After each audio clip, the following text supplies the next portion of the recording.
Zelda Knight is a USA Today best-selling author, an award-winning editor, and a diverse bookseller.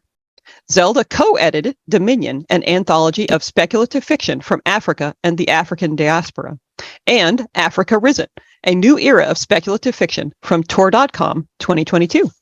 Zelda, over to you. Wonderful. Thank you for that lovely introduction.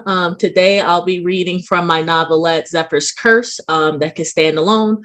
The paperback is on sale, but I'm giving away a copy today, so make sure to fill out the form. The ebook is free if you sign up for my newsletter, and you can listen to the audiobook narrated by professionals on my YouTube channel at Authors Unite for free. And with that, let's get started. Chapter 1, Zephyr.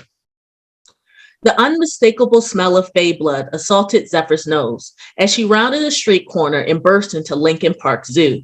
The sky was pitch black, the stars obscured by rows of wispy fog blotting out the flickering city lights surrounding her. The park itself was lit up like a Christmas tree, devoid of any humans, as the holiday season surrendered itself to the bitter cold that was Chicago-style winters.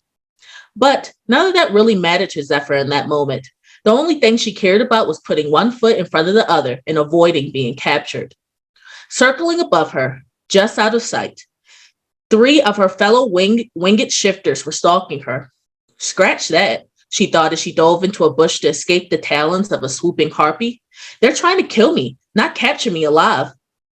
Zephyr rolled into her back and got back to her feet, zigzagging through the winding curves of the Free City Zoo, pounding the cobblestone pavement so hard she was certain rocks were dislodging from the ground.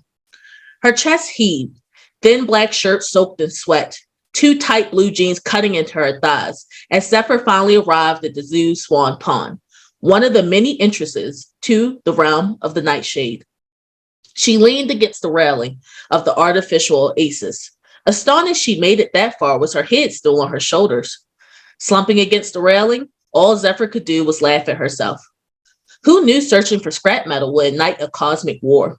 She mused ruefully, imagining the trio of monsters chasing after her, swooping in for the kill. I guess if you play cosmic games, you should expect cosmic consequences for your actions.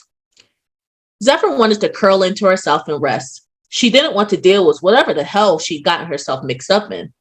Her knees started to buckle at the enormity of the consequences she was facing. Alone. If she wanted to live through the night, she had to get out of Chicago and into the underrealm. Fast. However, her moment of peace was short-lived. Out from the shadows, a dark green goblin with matching bat wings sprung forward. It cackled as she gasped in shock. Striking Zephyr in her solar plexus was a wooden stick as thin as a toothpick, but as powerful as a sledgehammer. Zephyr yelled, chest and ribs aching from the impact of the goblin's staff, as she was thrust up and over the ledge of the railing. She sunk underwater, fighting to reach the surface, the pond stretching downward for what felt like an eternity. Usually, she could use her magic to weather the transition between realms, but as it was, Zephyr was unable to think rationally, panic overtaking her good sense. She would pop up, then sink back down, never having learned how to swim without the aid of the supernatural. She was certain more demons were lurking in the shadows, teasing her, waiting for their turn to inflict some unwarranted punishment, all because she mistook a key for some easy money. As if on cue, the harpy landed, feathered body and head the color of a barn owl, sandy white and light brown. Her large, unblinking black eyes glowed with malicious intent, as the goblin shot up into the air and landed on her left wing, where a human arm should be. Next came the griffin, who reared up on his lion paws and transformed into something almost human, his tail curling around himself to cover his exposed sex. The demons laughed cruelly at Zephyr, as Zephyr fought for air, unable to free herself from the clutches of the ice-cold, putrid green pond water. Birdbrain doesn't know what she has stolen, a feminine voice hissed, no doubt coming from the harpy. She'll die soon enough, and we'll take it from her. Her loss, our gain, and a win for the Nightshade. A booming masculine voice chimed in, his hearty laughter bouncing off the freezing wind. Soon, very soon, but what if she responds? What if the other be killed? Will she come back for revenge? The goblin chirped, dagger-like teeth gnashing together in a painful symphony. The trio of shapeshifters continued to argue until Zephyr couldn't hear them anymore. Maybe it was for the best. Zephyr didn't want to hear them squabbling over how they'd kill her. She convinced herself to welcome death. If she died and they took the key, she would be released from any responsibility for what came next, Zephyr reasoned. It was a weak excuse not to fight any longer, but it was enough for her. Zephyr stood, struggling to breach the water's surface, instead sinking like a rock to the bottom of the bottomless portal. Soon, her corrupted soul would return to the realm of the Nightshade. She'd be reborn or reshuffled into a new body. That was fine with her. It took her over 100 years to perfect her soul in the form of a crow.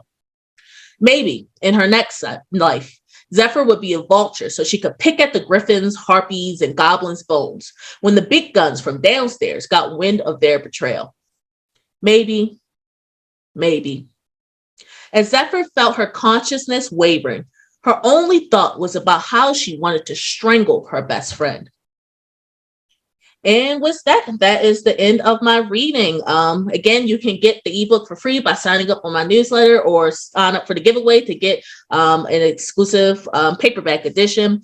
Zephyr's Curse is the beginning of a trilogy called the Grimoire Chronicles that will start releasing with Scale of Justice starting in 2024. So if you like urban fantasy mixed with some romance and cosmic consequences, make sure to check it out. Thank you.